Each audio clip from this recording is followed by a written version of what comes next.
Welcome to the 21st episode of Let's Conquer Books.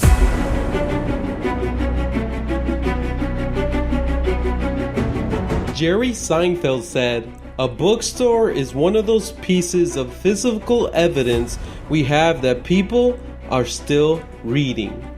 In this episode, I talk about how book summaries and notes help you see what the book is about, get other views and perspectives, gives you a refresher, allows you to just read, but should not be a replacement of reading books. So let's get into it.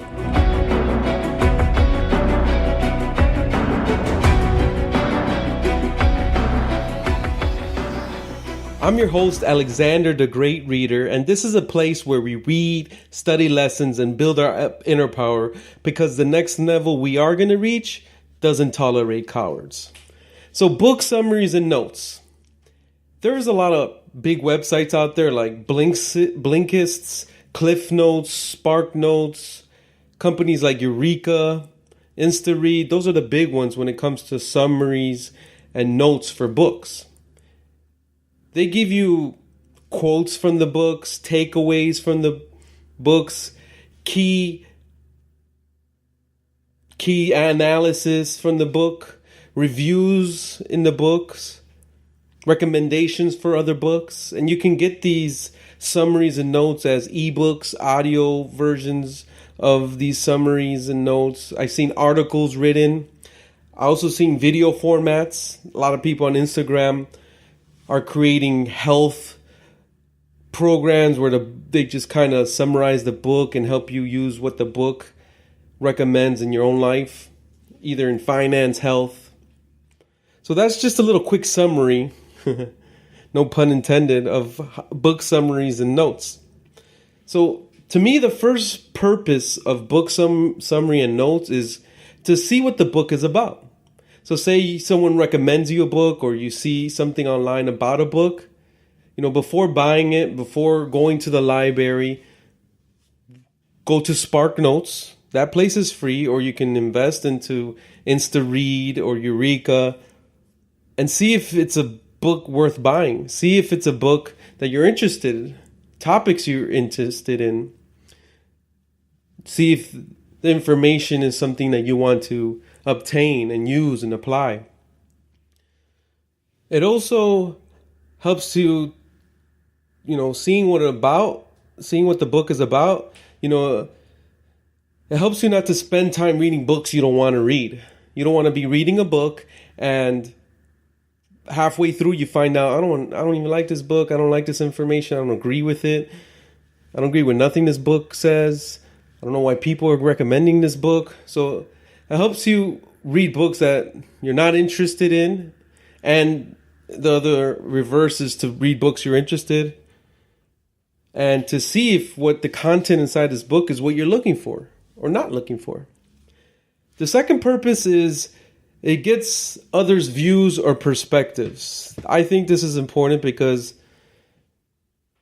on these reviews, on these summaries, analysis, and key takeaways, most of the time there's people who are dedicated to reading these books and analyzing these books and getting content. They're professionals at this, as summaries and notes. And you're getting their perspective through their professionalism, through their life experience. We all have, even reading reviews from others, you get to see it through their lens. And you go, wow, I never viewed that book that way, or I never thought that book can be applied that way. It helps you understand literature, and this is more for me because literature sometimes has a lot of, symbolism and undertones that you're not really understanding the message and get what the hell you're reading. An example I use for this is Lord of the Flies. I was reading that book and I really didn't get it. I'm like, what is these kids on this island? They're going crazy. And, they're thinking this guy that died and is hanging is the Lord of the Flies. But when I read like a summary, it's about, when the person comes to the island and sees the kids, how they've become savages. He's like, what happened to you guys? Why'd you get like this? You were good kids and now you're savages. But at the same time, He's an army guy, and he looks back and he sees the boat, and he's like, "Oh, we're civilized persons, and now we're savages going off to war." So help me understand that book more. That's what summaries and notes help me do. And it's good to read analysis of information you're reading. Like these companies, they have people they have hired, or they themselves are professionals. They have that skill of taking the time to highlight, to analyze, to cross-reference, to really think about what this book is saying. And you gain from that. The third purpose is it gives you a refresher. So I use them as refreshers sometimes. Like say you're going to use it for something. Like if I'm going to use a book for a podcast, I'll go to a summary or notes to refresh me and say, oh yeah, look at the key takeaways. And I'm like, oh, those are the 3 that I liked. I remember now. Or if you got to present the book in a meeting, or you want to do a PowerPoint, or you want to do a video or article, those will help you refresh your memory and go, okay, I remember why I like this book so much. It helps you to recall certain books uses case studies or tactics or strategies. And you're like, man, I remember this book used to talk about this strategy, but how did he explain it? You can go back to the summary or notes to do that. And it's a shortcut to reinforce. I recommend reading the book again, but sometimes, there's time constraints. So you can shortcut it by reading these summaries and notes, and you just reinforce that information. Like I love that book Mindset by Carl Dweck. I try to read the summary and the little summary and notes maybe once or twice a year. It takes 10 minutes, and I go, oh, I remember this book. I love this book. I'm going to keep applying everything, and it reinforces my belief in what I read. The fourth purpose is allows you to just read. I love this part. I like just reading. I don't like stopping, taking notes, highlighting things. It's like a kind of a hack. You let others do all that work, and others enjoy that work. That's not my strength. I don't like doing it, but others like doing that. Others like taking a book and highlighting and writing and doing summaries and notes. I appreciate that. And it helps me a lot just to keep reading. And if there's a book I really like, then I keep going to those summary notes to keep reinforcing it. Now, this is key. This is not the purpose of summaries and notes. They're not there to replace reading a book. This is lottery mentality. This is getting something for nothing. A book usually takes hours and hours, over 10, 14 hours, maybe more, to read, and you want to just cut it in 5 minutes? That's just like you want to be a millionaire by buying a $1 ticket? No, put in the work. Why you want to put in that work? Because it's going to build discipline. It's going to build consistency. It's going to help you build your reading muscles. I have a podcast about that. You can go back, building your reading muscles. It's important. That way you can read more and read longer times in different genres and categories.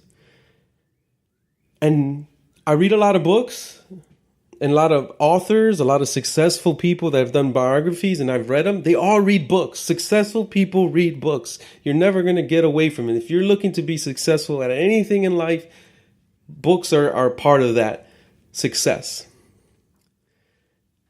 Now, I like you thinking, to keep on this, it's not supposed to replace reading the book.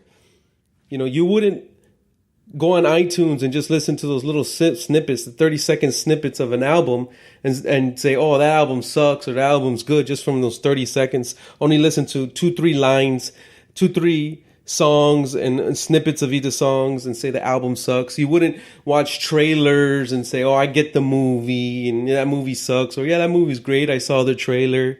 You wouldn't watch ESPN only, never watch the whole game, how the team plays, how they perform in certain situations. If you have a team and say, oh, I know everything about my team. Every day I watch their highlights. Nah. Don't be that type of person. Be someone who grabs a book and reads it front to back. And this helps you. This is your action right here. This is your action. So use these summaries and notes to help you buy the books or check out the books you want to read. And By doing that, you're going to spend the time reading them. Now, I want to thank you for over 800 plays and downloads now for this podcast. The reading challenge, I'm at 69 books out of 100. The pace is incredible. It's crazy how better I'm getting, but I'm an outlier and I got strategy on reading books. So let's connect. Tell me how you're doing your reading challenge. Do you got any ideas for other shows? Do you want to be a guest on the show? Do you know anybody should be a guest on the show? Around the niche of books and educating people to read more books and use books for their life. Let's connect on Twitter. I spend a lot of time on Instagram, a little time on Facebook. All the links are in the description. So catch you on the next one.